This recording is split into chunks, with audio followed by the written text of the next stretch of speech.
Hey everyone, I've got so many fun things I want to work on today. Like my mind's going, do this, do that, do this, do that. So we're just going to do a lot. It's Thursday, so I'm filming for tomorrow's video. Blue sky and sunshine today. We might hit 80, can you believe it?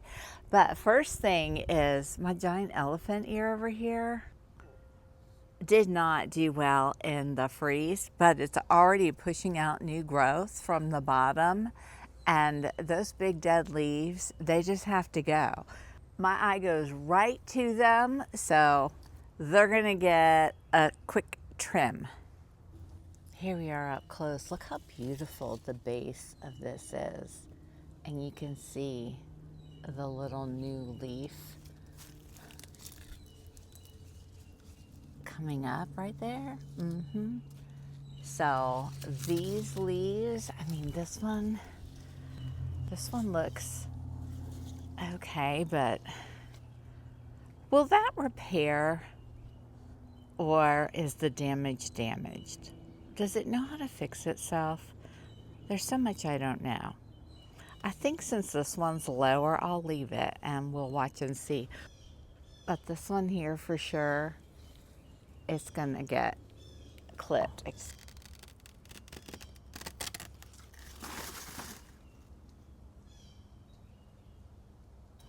I take these big leaves and I lay them on top of my compost pile because heat is what, makes it break down faster. And this acts like a little blanket. So whenever I trim anything like this, I just kind of lay it flat on top, and that'll kind of help this to break down.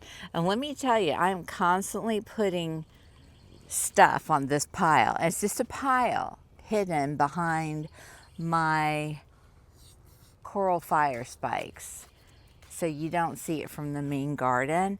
And I'm always throwing stuff back here, and this pile is always breaking down because it never gets really, really high or out of control. And my little black snakes like to hide in it, though. That's the only thing.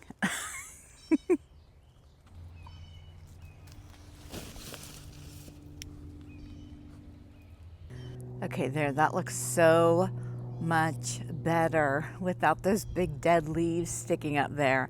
And soon enough, it'll send up more really tall elephant ear leaves that'll be poking up in there among my split leaf philodendron. And I really like the look of this walkway here, how I put the little trellises up to house the slowly growing back Passiflora incense. And then it has the little tropical sages coming in below. But then there's the walkway of weeds. I'm just gonna take this and rake it through just to pull some of the weeds out, just give it a little bit better appearance.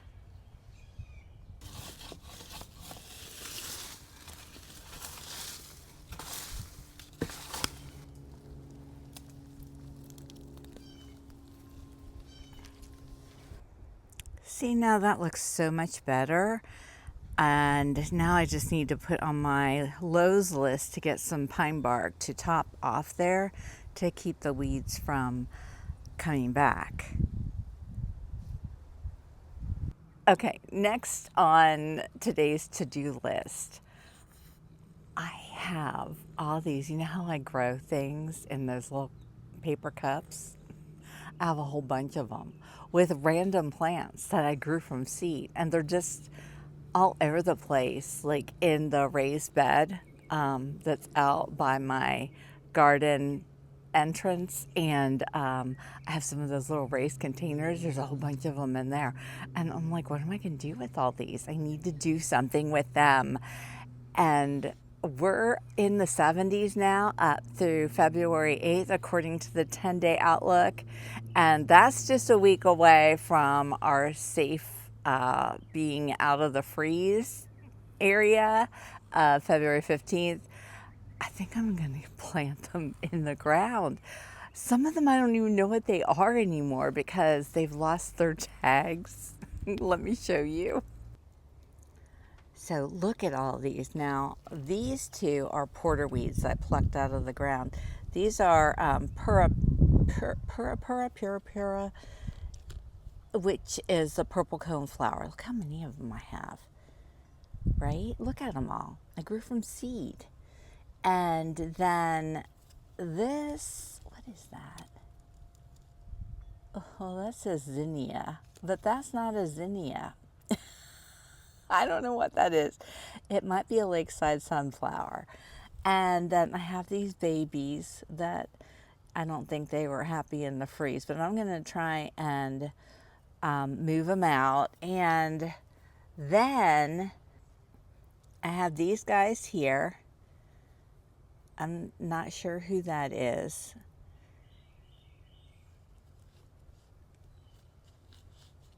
I'm not sure who this is. And then this one, look at this. There's a little, it's not this, whatever this is died. But then this is coming up over here. Let me pull it out. It's a snow square stem. Look how big it is coming out of that little pot. So that guy needs a home, poor thing. And then, okay, those ones are empty. This is a pink pentas that I'm trying to save. And it just needs to get in the sun. It'll be okay. I'll just trim it back. Then I have more over here. So this right here is Zinnia or Golden Alexander. And this is a wild petunia. Look at this, whatever this is, look at it. I think it's a milkweed maybe? I don't know. Okay, this, look at this little baby. Look at the little leaves. I don't know who that is. There's a little somebody there. I think that's another one of those echinacea maybe. Then there's this little guy, which is it says round leaf thoroughwort. I think it is, yeah. There's some little privet sennas, and this is a, oh, why can't I think of what it is? Goldenrod. So look at the variety of little things I have here. And then I have this little guy here that was shipped to me. It's a bee balm. And I thought it died, but no, it started growing back. So I have that. I do have that little empty garden space right there in front of where I put the raised bed for the zinnias. I could put those things there and call it the things I grew from seed garden, because the zinnias I'll grow from seed, right? I'm going to go gather them all up, all the cute little selves, and just put the cups over in that spot and just kind of think through how that will look.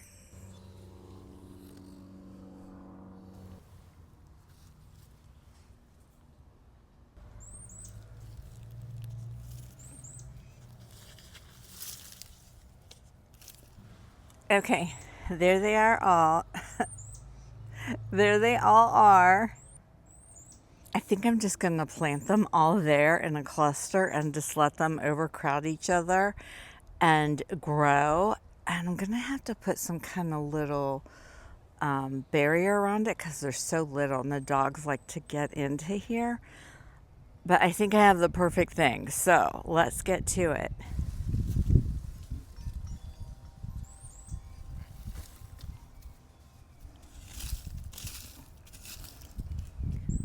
Going to be so fun. I love doing stuff like this. All right, let me do the cone flowers. Actually, you want to put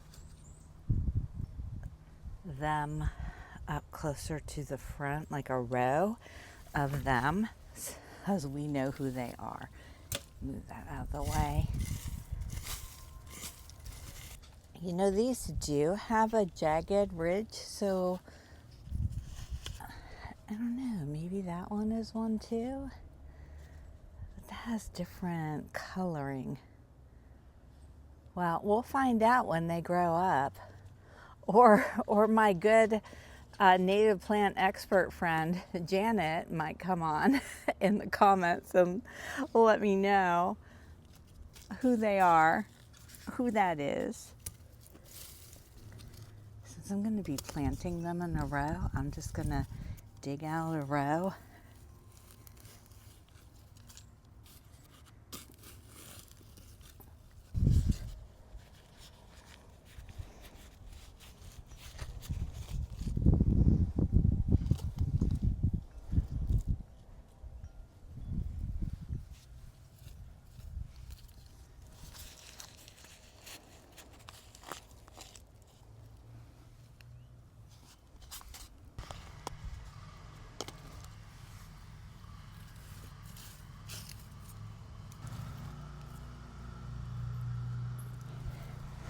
Okay, I think that's all of the Echinacea purpura, the Florida native one.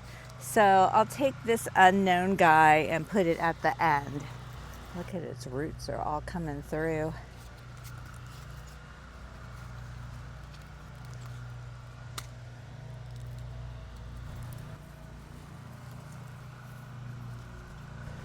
So right on cue, the yard work people arrive next door with their noisy power tools.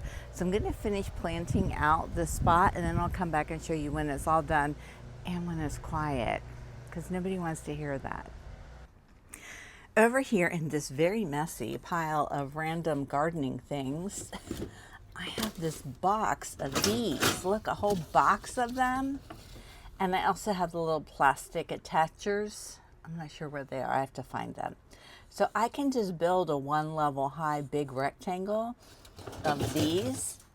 These are those shelf units, you know, with those weird clips. I'll show you in a minute. And just put the whole thing around those plants. It'll keep the dogs from running through. I found the clips. All right, let's try it. Now, I didn't plant everything in here because some of the things would be tall. Look at those tiny little dwarf Mexican sunflowers in there. I hope they grow. If not, I have more seeds and I'll get more started. But I did get some of those things that I don't think are things that are tall. I think some of them are lakeside sunflowers. That one right there is a Stokes aster, so we'll see how happy it is. And yeah, let me build this little cage. And look, I threw all my empty cups in my raised bed. It's almost full. I can just put a bunch of potting soil on top of that and go ahead and plant my zinnia seeds too. You guys, it worked. It worked so well. All right, so those little cubes are a shelving system. I do believe they're linked in my Amazon storefront. And I have extra clips. I'll put those down there too, because I've used those in a lot of things in my garden. I've used them to make little trellises with. I've used them to make stands. Let me show you. Right here in this little raised planter, I have them surrounding it, and they fit perfectly inside it, but it also encourages my pentas that I'm growing for my business to grow upright and not get sprawly. I have this really cool plate that I got at a thrift store for a water feature in my garden, and it's sitting up on one of those cubes. So it's just kind of, you can kind of see through it, so it doesn't add like an obstruction in the garden. It kind of looks like the plate sort of floating there. So how I have this set up right here with the pentas, I could easily go up and build more cubes and plant something in there, a vine, like my Passiflora incarnata for the zebra longwings and the Gulf fritillaries, or pipe vine for my adorable polydamas, which I'll probably do. I still have 2 more of these that are empty, so I probably will do that. So anyway, these little things are fabulous for garden uses. You guys have been using my Amazon links again. I went for months without getting anything, and now I'm up to like $8.49 when the total I think reaches $25 maybe. I'm not sure what the maximum is, but it'll just put a gift card on my account. And that $8, that can buy a pack of Mexican sunflower seeds. It can go a long way. So whoever you are who has been shopping through my Amazon links, which I have an Amazon storefront, it's down in the description. Click more and more. Under this video, click more. It'll open up another thing. Click more. And then you have scroll down and you'll have access to my entire description section. There's a lot of good information there, but also is linked to my Amazon storefront, which takes you to Amazon, and I have everything gardening and some non-gardening finds in there as well. So thank you, thank you, thank you. Okay, let me show you how this little garden looks with this little fence made out of shelving cubes. I started it at the side of the raised bed, and it just goes all along and across the front and encloses all those little plants I put in so my dogs can't go tearing through there and tear them up. This looks like a trash bin. There is a trash bin, and it's red. International symbol for tap the like button. And my dogs, they have plenty of space to run. They can still run on the pathway, and they can still run back behind here. They run through here all the time. They'll go through, and it goes behind my little stone garden bench right there and out the other side. So they can still tear through the garden. They're just not going to tear through this little space. You know, I suppose this would work like for rabbits too. If you had rabbits that were eating your garden, you could just make them in little square cubes and just set it down over the plant individually, or you could like do a whole section like this. I think that's pretty cool.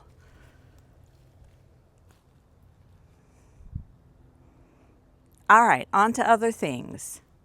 Okay, I'm watering these guys in, and I'm looking at my raised planter, and I think I am gonna go ahead and top it off with some potting soil and plant some zinnia seeds in there. And I'm gonna build one of these little fences, a rectangle one, to sit right down on top, just in case the dogs decide they want to reach over the side and eat my zinnias. They'll be protected. It'll also help the zinnias grow up tall and not be so straggly and leggy. They'll have something to lean on, keep them going upright. So let's do it. Just gonna kind of flatten everything down and get it all like a uniform layer before I add the soil on top.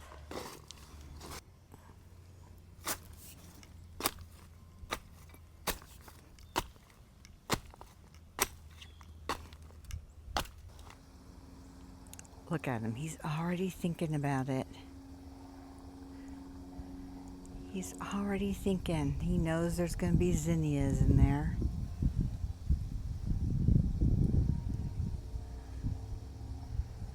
That's right. Just walk on by. It is full of soil and compost. Just spreading it around. I hosed it down, let it all sink in, and then I topped it off again. So we are ready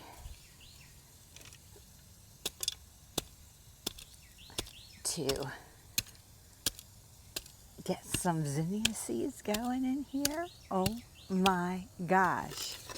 And look how much better it looks now that it's not full of trash. So now we have a big decision to make, and that is, which zinnia seeds do I plant? The options are endless. I have pages and pages and pages of zinnia seeds. I think I'm going to go with the cut and come again. I have 500 of these, and well, I've already planted some, but these are the ones that like do well for me. So I know they do well in my garden. So let's go for something that we know and can depend on. Oh, I don't have very many left though. I'm sitting here flipping through these. I can't make a decision, but I think what I'm gonna do is the Scarlet Flame and then the Golden State, which is like a rich yellow, red and yellow. I mean, I'm standing here looking out at the planter. Can't you see that? Just a burst of red and yellow. And butterflies, they love the red. They'll love the yellow too. Or should I do red and orange? Or red and pink? Or all red? Or maybe a mix of a bunch of different colors? Or pink. I love pink. Or just yellow. No, but I want some red in there too. Maybe I could do half and half. Half red, half yellow. Why is this so hard for me? Okay, I've made a decision. We're gonna wait. Why? So I can make a decision. I want to hear y'all chime in too. And I want to get some seed starter and put it across the top, just a light layer of it, because it's more fine and smooth before I put the seeds in. And the sun is getting lower in the sky, and I don't want to be out here forever because I still have to edit and all those fun things. So we're going to end it here. Let's do a quick walk through the garden. Of course, there's no butterflies to see, but we can see the garden. And I'll chat a little bit while we're walking through the garden, because there's a lot of new viewers coming in. I'm getting comments from you. Oh, I just found your channel, and I love that. Thank you for commenting and letting me know. But I just want to let you know the gist of my channel is that my entire backyard has been designed as a butterfly garden from one end to the other, and I just film and spend my days out here showing what I'm doing. And when we get more into butterfly season, you'll be seeing the butterflies and the caterpillars, and we'll get into more host plants. I also have a large collection of Florida native plants, and I also have a very small nursery business where I grow red pentas for a local nursery here in my city, because they're not always easy to find. And I grow the heirloom red pentas, the ones that get tall and have the nectar that butterflies love, because the dwarf pentas, butterflies don't really love them as much. And my two dogs, Ray and Ringo, and my husband are my support staff. And my kids are all grown. I have 3 kids. They're all grown up. One of them lives over in Wales in the UK. So there, welcome to my channel. Oh, and my name is Susan. And those of you who have been here for a while, thank you for supporting my channel with your views and your comments. And on that note, I will see you in my next video. Remember to tap the like button and let me know in the comments what colors or color of zinnia seeds should I try to start in that planter. All right. Bye, everybody. Thank you for all your support, and your comments are always so uplifting. I love it. I love you all. Okay. Bye.